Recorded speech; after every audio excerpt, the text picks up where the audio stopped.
Hello, ladies and gentlemen, and welcome to an exclusive edition of the Lucha Central Weekly Podcast. I am one of your co-hosts, Miranda Morales, and I am joined, well, of course, by my lovely co-hosts themselves, the one and only Brendan Barr and the dashing one himself, Mr. Dusty Murphy. We are here to wrap up Expo Lucha Virtual for you. For the love of Lucha was this Expo's theme, and boy, was there lots of love to give around. So we are here to wrap up, really to tell you all the things that you need to know, really hit some major milestones. This is going to be, again, a wrap-up, so we're not going to go into that much detail. We will have more details available on the weekly episode of the Lucha Central Weekly Podcast. That drops every Friday on luchacentral.com and also your favorite podcast platforms, Podbase, Speaker, iHeartRadio, Spotify, iTunes, all of that. So make sure you tune into the Lucha Central Weekly Podcast so you can get more of a full idea of what happened during Expo Lucha Virtual. But let's get into it, gentlemen. Let's get into the big news, because this is something that Brendan specifically caught during the Psychosis signing. This was a little bit towards the morning, and this was something that's huge news. So, Brendan, I'm going to let you take it away with really the breaking news when it comes to Psychosis. Psychosis said that he is planning on retiring. The period of time was 6-ish months that was thrown around, so under a year basically. And he's making his list of people he wants to wrestle against. He's making lists of places that he wants to go. He has assured us that he is going to be at the Expo Lucha that happens in Philly, and other Masked Republic events that they didn't want to talk about yet. But another icon of the WCW era is finally going to hang up the boots. Yeah. Wow. That's huge news. Exactly. One of the icons, the legends of Lucha Libre, kind of openly expressing that in a signing event. Really, that's kind of the unique thing about it. It was very kind of casually mentioned, right? Yeah, it didn't seem to casually mentioned. It was so casual that it didn't seem to get much traction online. Like if you looked around on Twitter, if you looked around on Squared Circle subreddit, you looked around, you couldn't find it. Nobody was really talking about it. We're talking about it right now. Yeah, so maybe we're breaking the news to people. Hopefully, yeah. And we'll be talking about it again on the show on Thursday, Yes. Well, definitely. Friday. Hopefully, between now and then, there's maybe some more details that he can provide regarding his impending retirement this year. Maybe talking about some of the places he plans to go. I know that makes it also that much challenging because of the time of COVID. You don't have as many options available. Some of the bigger promotions, of course, CMLL and AAA aren't running as frequently. Something that I think fans would really love to see in Mexico, him being able to have his final matches there, that may not be able to happen in the time frame also that he's looking for as far as his retirement. That's what really shocked me about it, is that the announcement really, I get that you need to do it. His body's probably wrecked. Just coming in the next 6-ish months of hopefully everything starts going well. It's just hard to see if you're going to hit or conceive of hitting all of those stops you want. And he did mention also, when he was talking about favorite and least favorite rings, that he really likes the Arena Mexico ring. So it seems unfortunate that that's very unlikely to happen in the current climate. So. Very, very true. Yeah. Well, stay tuned to the Lucha Central Weekly Podcast. We will for sure try and gather more information about this breaking news for this coming week's episode. Also, what you can expect on the Lucha Central Weekly Podcast this week is a roundup of all of the Lucha Libre action that we saw. There was hours upon hours of exclusive, never before seen content. And so real quick, just wanting to get kind of your summary and thoughts on that, on some of the matches, or maybe some highlights that you guys have. Negro Navarro versus Solar. Like, oh my god. That was my match of the day. Like, and like they've mentioned in commentary, these guys have been going at it for 40 years at that point, and they still looked good. They looked as good as people, that were in their early 20s. I mean, it was just a fantastic match. The psychology was there.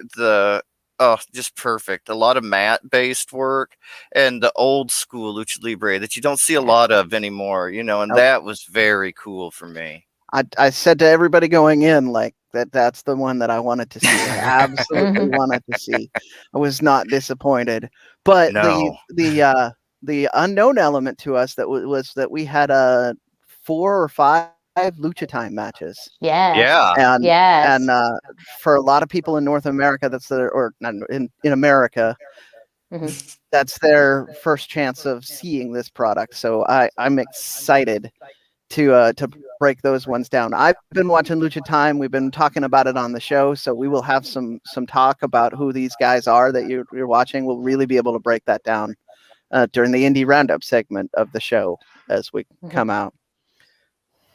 Yeah, big surprise to see Lucha Time have some matches on there, but I think it was a great way, again, to introduce them to a wider audience. Yeah, worldwide audience. The commentary was fantastic. I really, really liked that trio, that team. And yeah, just the characters themselves is very much almost, if you, in a Lucha Libre way, if you think about old school, like, mid-90s, early 90s WWF is kind of a lot of those personalities remind me of that, which is it's fun. It's a lot of fun.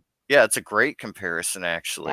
Very excellent. So make sure you tune into the Lucha Central Weekly podcast this week, especially in the Indie Roundup. We're going to be talking about Lucha Time and, of course, all of the exclusive matches that were part of Expo Lucha Virtual. Real quick, Brendan, you have some of the winners of the different contests as well that we had during Expo Lucha Virtual. I had to scribble these down real fast. So if you are listening to the show and I ruin your name, I apologize in advance and I will correct it. I swear. So first we had Alyssa Blacklaw winning the custom figure with a beautiful looking dragon. Yes, really good.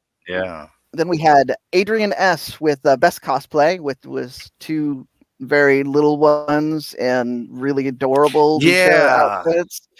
They were so cute. His cape was like, it was so endearing. Yeah, I really loved that. Everybody else was screwed the moment that was in. And then Israel Garcia for a custom mask, and that was the one that it's indescribable. So hopefully we are able to catch an image of that mask. But look for that on the socials. We will definitely you need to see the mask that was designed on that one, and the kids are adorable. The color scheme of that mask. It's kind of the color scheme itself is simple, but the design is really what I think captured my attention. It was very unique too. It doesn't. So many masks remind you of somebody else's mask or pieces of people's mask, but this was very unique in total, which was also unique. It was just special. That makes it special. You can easily see why this one was chosen, because it is very unique. It doesn't. I do it all the time. I just cut and paste my favorite pair of eyes with my favorite mouth. Exactly. Yeah. I've had a couple of masks made that way. Well, a big congratulations to our winners of all of the 3 contests that you can see in the Expo Lucha virtual event is going to be available for you to watch on YouTube. So at any time, the whole stream is still available in its entirety. So you'll be able to watch that, including all of the moments that we're going to be talking about during this wrap up. Speaking of cool masks, we have a new wave of action figures coming out, including one that I think fans kind of lost hope for, but it seems like we're going to get it. So, Dusty, let us know about some of the action figure news that came out of Expo Lucha. Yeah, well, we kind of got confirmation at least that Wave 1 Fanaticos from Boss Fight Studios, the kind of basic line compared to the elite line of the deluxe, was still going to be Pentagon Jr., Penta Ceremieto, Ray Phoenix, Juventud Guerrera, and Taya Valkyrie. That was Yes. with her recent signing with WWE, so much of her contract work was kind of up in the air with people. Nobody really knew what was going on, but we can confirm that they will still be making Taya and Wave 1 of the Fanaticos with the Lucha Bros and Juventud and his early 90s gear with the mask. Like, so cool. Pre-WCW gear. Like, Yeah. very cool. Yeah. And then they're also making Taya and Lady Maravilla in a line of Barbie style dolls with real hair and clothes called I Am Brilliance. And Yeah. they're trying to show that through the power of play, girls can be anything they want to be and anything they want to discover, and that it's, more than just the average. And it'll be a fully posable Barbie, which is very uncommon. Mhm. And That so that was Taya cool. design is money too. Like, Oh, it's it's so It good. And it is comes so- with Prince Presley. And like, Oh, I am so cute. it is so it warms good. my heart. Like it's perfect. Taya is in a lot of ways a living doll, but one that can She beat your is. ass. So I feel like And this a role is just model. and Yeah. yeah, she absolutely is. I mean, And Lady she did it her Maravilla way.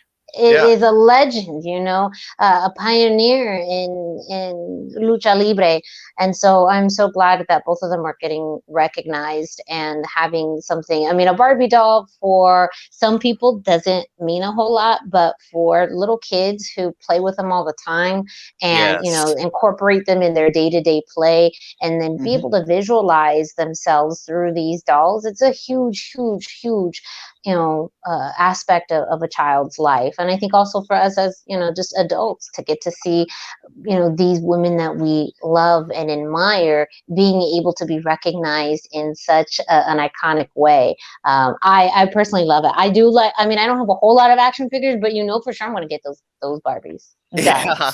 So as the kid who was forced to play Barbies with the girl next door because she was one of the only kids in the neighborhood, having the difference between having a Barbie dressed as a luchador and having a luchador would have been night and day. So like that's the cross play that can happen on that too, and the engagement that can happen with kids would have been huge.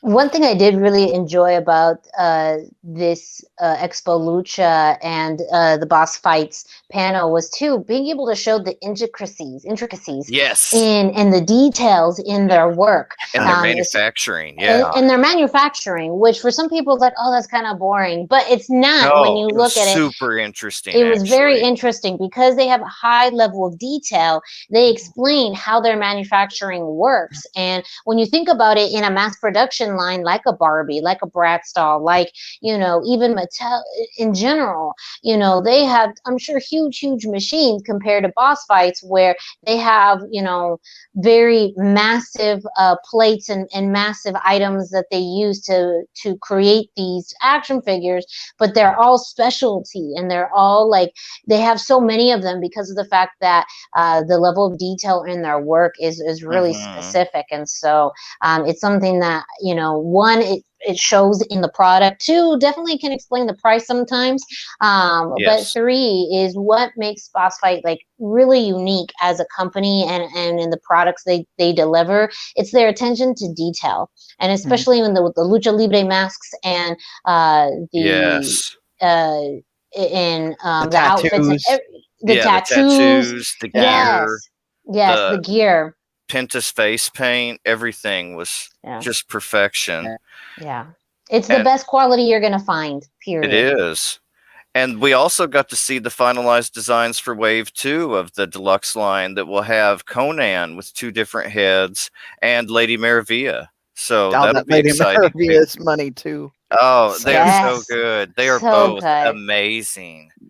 And we saw the Wave 2 Fanatico designs released and the lineup released. It'll be Vampiro, like early 90s Vampiro, late 90s Ultimo Dragon, Io del Perro, and Black Taurus. So Very exciting lineup there too. Like I need that Black Taurus figure. Right, can't wait. exactly. Like, That is gonna be so cool. That Black Taurus figure. Talking about level of detail, I can imagine just even the gear on that. Is fairly simple, but at the same time, I expect to have such a great level of detail to it. And the mask, mask. Yeah, so exactly. cool. Yeah, there's Yeah. nothing like it. I said it in the chat, but I'm going to say it here too because I'm sure Eric's going to listen to this. We still need those cookie sheets in one of the sets. It's not a Yes. show without a cookie sheet. Talk about attention to detail. Brendan is about the accessories. I'm not mad at that. I can appreciate, a Barbie has a Jeep. Luchadors need cookie sheets. Yes. Just saying. Yeah. Yep. Maybe they're saving them for the Chessman figure. Ooh.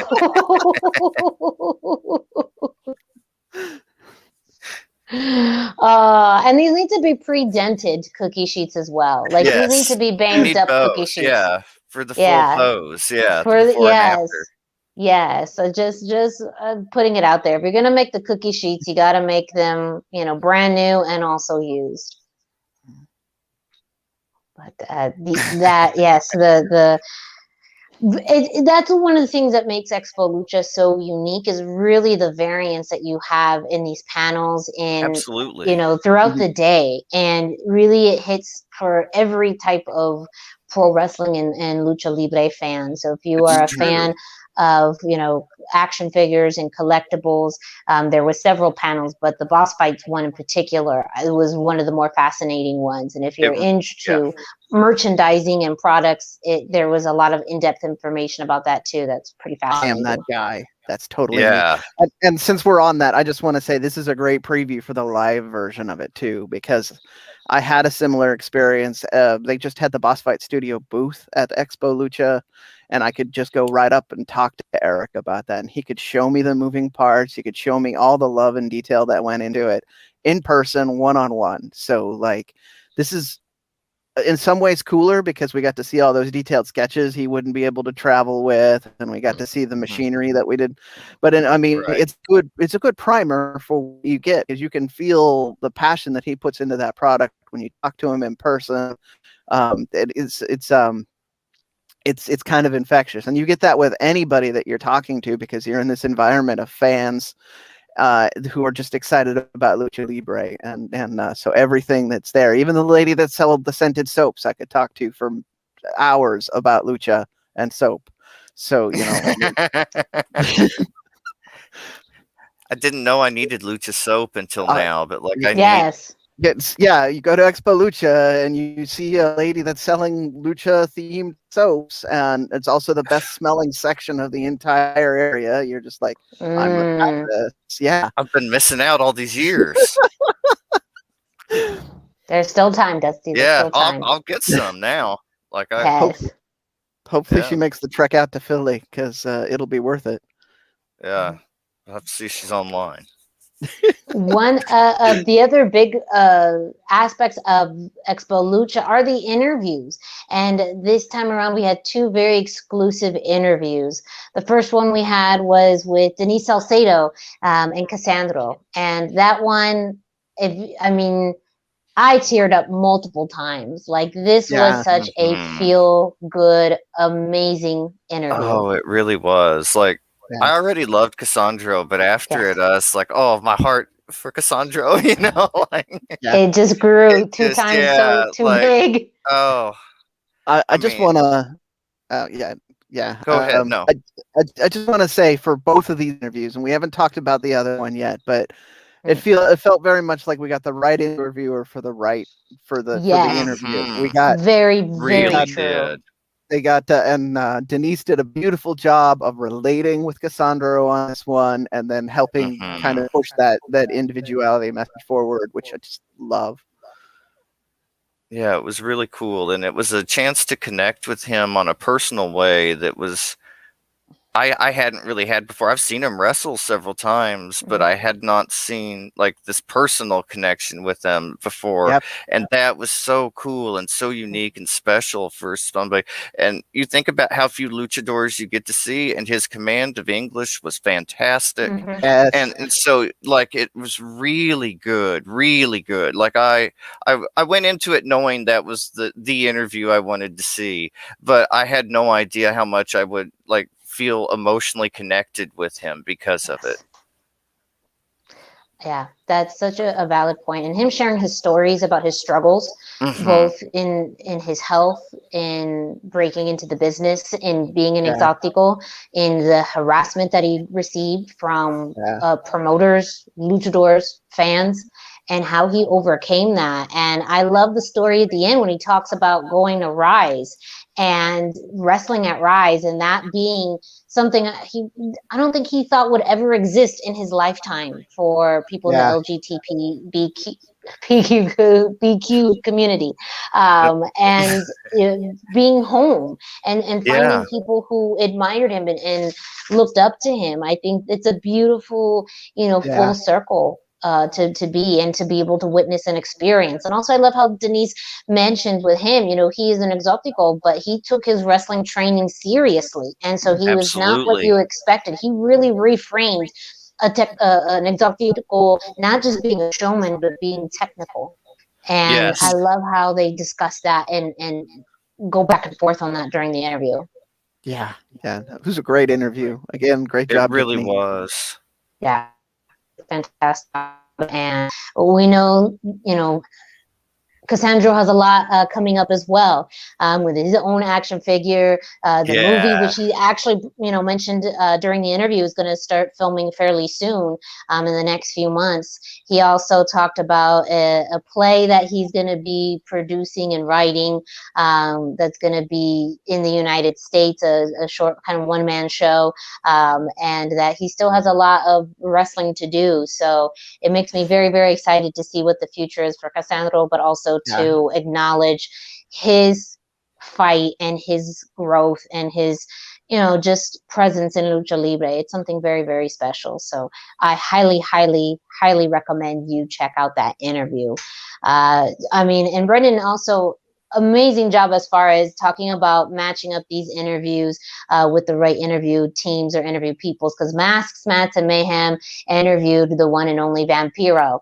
And that, of course, Vampiro. If you've ever watched a Vampiro interview, you know that you can get anything at any moment of time. Absolutely. And the team at Masks, Mats, and Mayhem did such a thorough job in research, but also really just talking to him about, things that they've never really talked about before, or mentioned comments and things that have happened that maybe Vampiro has never really talked about before. And as much as you kind of know what to expect going into a Vampiro interview, this was definitely something very different. And even Vampiro got caught up in a few moments of the interview, just by learning and hearing things that other people have said about him or to him that he didn't quite always know. So gentlemen, your thoughts on the Masks, Mats, and Mayhem Vampiro interview?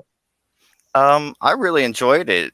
He also kind of confirmed the announcement that he was going on a speaking tour, like a spoken word tour. And I think that would be very entertaining for any Lucha fan. A lot of punk rock fans that might not be wrestling fans, I think, would be really interested in Vampiro's story. I mean, this was a guy who, started out, he's supposed to be a professional hockey player, and then he ran away from home to be a punk rocker, and then he became a bodyguard for Milli Vanilli and their bass player, and then he became a luchador, and then and he's a dad, and he's one of the guardian angels, and I mean, he's got a really cool story, and they touched on all of that in the interview, of everything he's done, and I would like to see him kind of take that on the road too. I think that'll be really interesting. I hope that he's able to make that happen. There was a singular segment that really got me, and it was when they started mentioning that Vampiro represented them, as in like people that he was talking about. We're talking about the punk culture, the people of Rock and roll that time. kids. Yeah, rock and roll kids, the horror culture, you know, like really a mix. And they're talking about everyone too in that panel, you know, the team of Mass Mats and Mayhem. Yeah. They all have people kind of represented in each one of those cultures, you know, and then of course the common tie into Lucha Underground, but you know, that you're absolutely right. Like he does represent so many types of you know, populations and fandoms all in one person. Well, and his reaction to that was so genuine and amazing that it just really made me sit up and pay extra attention to that part of the interview, just because it was so cool to hear the one side of it with where the Mass Mats and Mayhem team were laying it all out, and then hearing his reaction to that. Just really, it's a pretty magical moment. Yeah. It really is. And he still goes over things, I mean, we've kind of heard before, but still some additional sides. Like he does, you know, mention and talk about a little bit more in depth about, you know, like the situation with Sexy Star, you know. Yeah, and that was a really interesting conversation. That really was. I mean, we've heard the stories many times, but there was some, you know, added layers and information to it this time around that you got some more context as to, you know, why she has as much heat as she does. Yeah, he pretty much confirmed what I had heard from other sources, and it's still a very interesting situation. I do appreciate his clarity on that, and his. I mean, it was brutal honesty, because he was totally honest on that, which is a very refreshing. So many people bullshit you when you ask them a question about wrestling, and he just laid it all out, and that was very cool. But that brings us back to the Cassandro interview, where Cassandro mentioned that one of the least favorite things in Lucha is the gossip, and this kind of is very representative of a lot of that culture. Yeah. Very, very true. And again, you talk about these two very different interviews, very different interview, you know, panels, but they represent two very different sides of Lucha Libre and Lucha Libre culture. So I really think that was a great fit for this particular Expo Lucha, because again, the theme is for the love of Lucha, you know. It's like about celebrating Lucha Libre in all its forms, in all of the luchadors who represent different aspects of it, the different fans, you know, everything. So I thought that these were two really, really great interviews. Mass Mats and Mayhem will have the full interview with Vampiro up live this week. So you just got a little bit of a taste. The full interview is going to be on this week's episode. So make sure you check out Mass Mats and Mayhem. This is going to be on the Lucha Central YouTube page, and of course, all your favorite podcast streaming platforms. Go and check out the full interview. I mean, you get a taste of it at Expo Lucha, but there's, I'm sure, so much more. I can't believe it's full of stuff that what we got was that there's even more. So I'm definitely gonna go check that out, and we will probably wind up having many conversations about that on our show, because it sounds like there's a lot of useful news that's going to come out of it. Absolutely. Yes. I've been mentioning that the theme of this Expo Lucha was for the love of Lucha, and well, yours truly was the host of the premiere episode of the Ring of Love dating game. Yes. And so thank you, gentlemen. Thank you. You know, I am here for the quest of love, to help those find love in the world of Lucha Libre. And so our lucky bachelorette, Lizzie, had 3 very different luchadors that she spoke with, or she asked questions to, in order to determine who she wanted to go out on a date with. So the surprise in the 3 luchadors, and those are very surprising. When I found out, it brought the biggest smile to my face. Oh, it's amazing. I know and adore all 3 of them. We had Bachelor number 1, or Luchador number 1, and I may be going out of order of this because it's been 7 hours, but that's okay. Is friend of the show, Mr. Iguana. My favorite. Man, the smooth talking man he is. It's that communication degree. Yep. Oh man, he's real smooth talker. Luchador number 2 was Black Taurus. which who knew he was in a quest to find love, but even Tauruses apparently need a partner in life. Yeah. And then Luchador number 3, a West Coast favorite, Brennan and I know probably, fanned out a little bit, is the bad man himself, Bad Dude Tito, out of California. And man, he's a bad dude, but he's also looking for love. So those were our 3 Lucha. Not very need well. love too. Bad dudes need love too. Yes. Yeah. And so Lily asked each of the luchadors different questions about where they'd go on a date. What would you do if you weren't a luchador? And the responses to them were just off the wall, pretty insane. I think Black Taurus's responses were very insightful. And elaborate. Really, I appreciated the way that he clarified everything for us. Very in touch with his emotions sort of being is Black Taurus. Yes. Yes, that's exactly what I would use to describe Black Taurus. And if you could hear in our voices, that's just then you have to watch it. Yes, if you can catch the level of sarcasm in our voices, just go ahead and watch the entirety of the Ring of Love dating game. Bad Dude Tito with some of his responses, make sure some of the kids aren't around for those, because Bad Dude has some very, very adult answers in it. And Mr. Iguana being the suave, oh my gosh, suavecito. I mean, I'm glad he's got Yeska, because he's gonna need her to beat the chicks off now. Yes, he's gonna have ladies knocking down his door. Mature, romantic, easygoing. Yeah, he's a chef. He's got it all, and an iguana. And an iguana.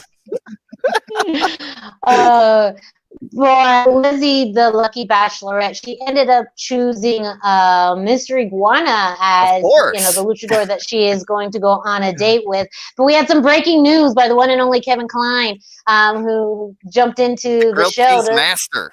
Yes, the grilled cheese master himself. Yes. We love you, Kevin. Thank you, Matt. Yes. That's just the running joke now. And Mass and Mayhem did that too. So just want to let them know that we're not the only ones who called him that. But yes, the grilled cheese master himself came in and made a breaking announcement that originally it was going to be a virtual date between Lizzie and Mr. Iguana. However, Lizzie is based out of Philadelphia, Pennsylvania, where the next Expo Lucha live event is going to be happening. So they are going to work on arranging that date to be in person in June. So good. Hopefully we get some insight as to how the date goes. As I mentioned, I really need this job. I'd love for this game to keep on going. I would too. It was fun. The editing and the humor throughout within the editing and the cutaways was top notch. Like this was my favorite segment of the day. It was, I loved it. Yes. Just because we were teasing Kevin and we're talking about this, I just had this brilliant idea. Kevin, we need a grilled cheese food truck at Expo Lucha. Yes. Money. Grilled cheese food truck. Grilled cheese food truck. You'll have everybody and their dog buying you a grilled cheese sandwich. Yes. If anything, Kevin's going to get all the grilled cheeses. Everyone's going to be so excited to have a grilled cheese. Well, if anyone's in Philadelphia and knows of a good grilled cheese food truck that's willing to hang out at Expo Lucha, let us know. We'll pass the word along. We'll pass the word along. And really, yes, grilled cheese food truck. Yes. So we play Rey Mysterio's theme music instead of Turkey in the Straw. Drive to the parking lot. Oh man! Woo, there we go. And so that really continues this too, saying, throughout the event, we get confirmation that Expo Lucha Live is still looking to happen in Philadelphia in June. So, Yeah. I mean, very exciting for many of us who want to be there, who are planning to be there in person. So make sure you continue to check out expo lucha.com for more information. Information as far as details is going to be released through them, and also through several different social media sites, including luchacentral.com and Mass Republic, and of course Expo Lucha Live on social media. So stay tuned over the next few weeks and months for more information. Real quick, we have a correction on something we talked about earlier. Yes, Got it. Brendan. Yep. Nope. Yes. No, go ahead and read it. Oh, Maria. Okay. Yes. Just wanted to let you know. So we let you know that the full interview, the second part of the Vampiro interview with Mass Mats and Mayhem is going to be up. I just want to make sure I get this date correct. It's going to be up on March 30th at 7 p.m. So make sure for anyone who's interested, second half of the Mass Mats and Mayhem interview with Vampiro, it's going to be up March 30th, 7 p.m. I know all of us here at the Lucha Central Weekly Podcast, we're going to be listening intently to it and definitely be giving our thoughts on the Lucha Central Weekly Podcast. Again, a fantastic job from the team of Mass Mats and Mayhem. You guys always have really great interviews, and this is absolutely, you guys continue to kill it. So congratulations on this interview. We really, really look forward to the second part of this interview on March 30th at 7 p.m. And that is it for our wrap up. I mean, man, that was a lot to cover in just a few minutes. But 40-ish. 40-ish, Yeah. So, we see Lizzie here in the comments. Big congratulations to Lizzie. We are looking forward to seeing how your date with Mr. Congratulations, Lizzie. Yes, I mean, as a host, I have to be unbiased. I can't be biased and say you picked the right one. Well, you picked the right one. I wasn't. Dusty will speak on behalf, so it's great to, this was an amazing Expo Lucha. Thank you all for staying tuned to it. Thank you for everyone who participated in this Expo Lucha. We're just going to be looking forward to the next one, hopefully live in Philadelphia, June 11th and 12th. And so we're going to keep our fingers crossed. Everyone, make sure that you stay safe. Before we leave, gentlemen, can you let our listeners and viewers know where they can find you on social media? Dusty, I'll let you go first. Yeah, I am on Facebook at facebook.com/Dusty Murphy, and I am on Instagram at Dusty Murphy. And Brendan, where can our listeners and viewers find you? Okay, I am 321 T-shirt guy. That's the numbers, 321 T-shirt guy. Facebook, Instagram, and Twitter, most importantly. Yes. And me, Miranda Morales, you can find me on Instagram and Facebook at the #Miranda, hashtag spelled out. Don't forget to check out luchacentral.com, your centralized place for all things Lucha Libre. And you can find Lucha Central on social media at Lucha Central on Instagram and Facebook, and then Twitter is at luchacentral.com. Of course, the YouTube channel is where you got to go. You'll be able to see the full stream of Expo Lucha Live, and also lots of great interviews, content, matches on the Lucha Central YouTube page. So stay tuned to the Lucha Central Weekly Podcast this week. We'll have a full roundup and more details of things, especially the matches in the indie roundup, the news about Psychosis's retirement, and much more on the Lucha Central Weekly Podcast. That drops every Friday on luchacentral.com and your favorite podcast streaming platform. For Brendan Barr and for Dusty Murphy, I'm Miranda Morales. Thank you all so much for joining us on this special edition, and we hope to see you again soon.